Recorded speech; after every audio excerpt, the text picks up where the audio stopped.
Sudah bertahun-tahun Baginda Raja Harun al-Rasyid ingin mengalahkan Abu Nawas. Namun perangkap-perangkap yang selama ini dibuat semua bisa diatasi dengan cara-cara yang cemerlang oleh Abu Nawas. Baginda Raja tidak putus asa. Masih ada puluhan tipu muslihat untuk menjerat Abu Nawas. Hingga suatu saat, Raja Harun al-Rasyid beserta para menteri sering mengunjungi tempat pemandian air hangat yang hanya dikunjungi para pangeran, bangsawan dan orang-orang terkenal. Suatu sore yang cerah ketika Baginda Raja beserta para menterinya berendam di kolam, beliau berkata kepada para menteri, "Aku punya akal untuk menjebak Abu Nawas." "Apakah itu wahai Paduka yang mulia?" tanya salah seorang menteri. "Kalian tak usah tahu dulu. Aku hanya menghendaki kalian datang lebih dini besok sore. Jangan lupa datanglah besok sebelum Abu Nawas datang karena aku akan mengundangnya untuk mandi bersama-sama kita," kata Baginda Raja memberi pengarahan.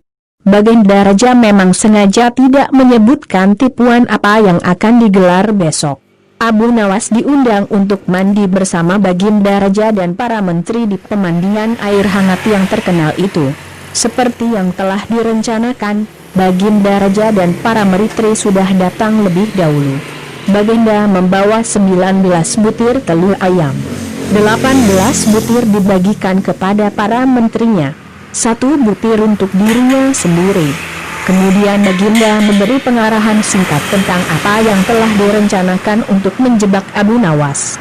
Ketika Abu Nawas datang, Baginda Raja beserta para menteri sudah berendam di kolam. Abu Nawas melepas pakaian dan langsung ikut berendam. Abu Nawas harap-harap cemas. Kira-kira permainan apa lagi yang akan dihadapi? Mungkin permainan kali ini lebih berat karena Baginda Raja tidak memberi tenggang waktu untuk berpikir. Tiba-tiba Baginda Raja membuyarkan lamunan Abu Nawas. Beliau berkata, "Hai Abu Nawas, aku mengundangmu mandi bersama karena ingin mengajak engkau ikut dalam permainan kami." "Permainan apakah itu Paduka yang mulia?" tanya Abu Nawas belum mengerti. "Kita sekali-kali melakukan sesuatu yang secara alami hanya bisa dilakukan oleh binatang. Sebagai manusia kita mesti bisa dengan cara kita masing-masing," kata Baginda sambil tersenyum. "Hamba belum mengerti Baginda yang mulia," kata Abu Nawas agak ketakutan. "Masing-masing dari kita harus bisa bertelur seperti ayam dan barang siapa yang tidak bisa bertelur maka ia harus dihukum," kata Baginda. Abu Nawas tidak berkata apa-apa. Wajahnya nampak murunglah, semakin yakin dirinya tak akan bisa lolos dari lubang jebakan Baginda dengan mudah. Melihat wajah Abu Nawas murung, wajah Baginda Raja semakin berseri-seri. "Nah sekarang apalagi yang kita tunggu? Kita menyelam lalu naik ke atas sambil menunjukkan telur kita masing-masing," perintah Baginda Raja. Baginda Raja dan para menteri mulai menyelam, kemudian naik ke atas satu persatu dengan menanting sebutir telur ayam. Abu Nawas masih di dalam kolam. Ia tentu saja tidak sempat mempersiapkan telur karena ia memang tidak tahu kalau ia diharuskan bertelur seperti ayam. Kini Abu Nawas tahu kalau Baginda Raja dan para menteri telah mempersiapkan telur masing-masing 1 butir. Karena belum ada seorang manusia pun yang bisa bertelur dan tidak akan pernah ada yang bisa. Karena dadanya mulai terasa sesak, Abu Nawas cepat-cepat muncul ke permukaan kemudian naik ke atas. Baginda Raja langsung mendekati Abu Nawas. Abu Nawas nampak tenang, bahkan ia berlaku aneh. Tiba-tiba saja ia mengeluarkan suara seperti ayam jantan berkokok, keras sekali sehingga Baginda dan para menterinya merasa heran. "Ampun tuanku yang mulia, hamba tidak bisa bertelur seperti Baginda dan para menteri," kata Abu Nawas sambil membungkuk hormat. "Kalau begitu engkau harus dihukum," kata Baginda bangga.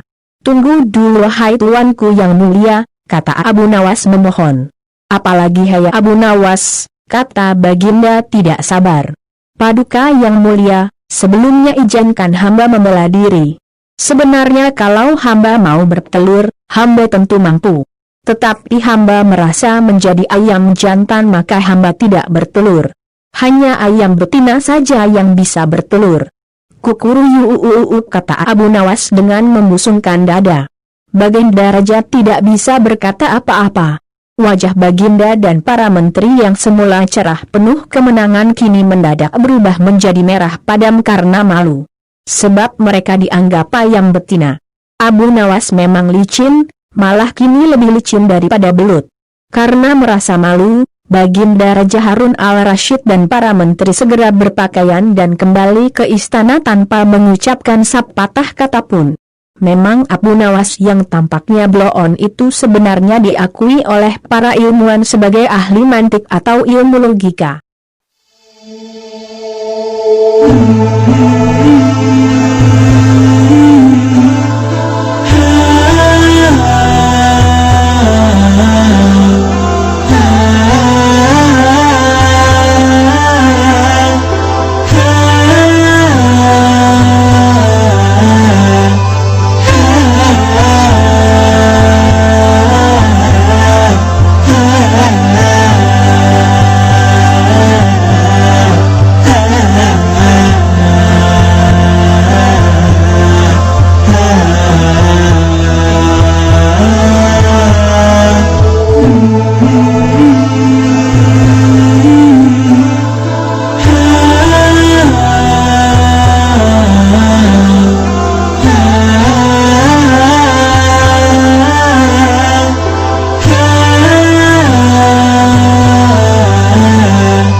Buat teman-teman Zaki Walisada, terima kasih telah mengikuti kami dalam mencari gadis dan tentang cerita background Abu Nawas.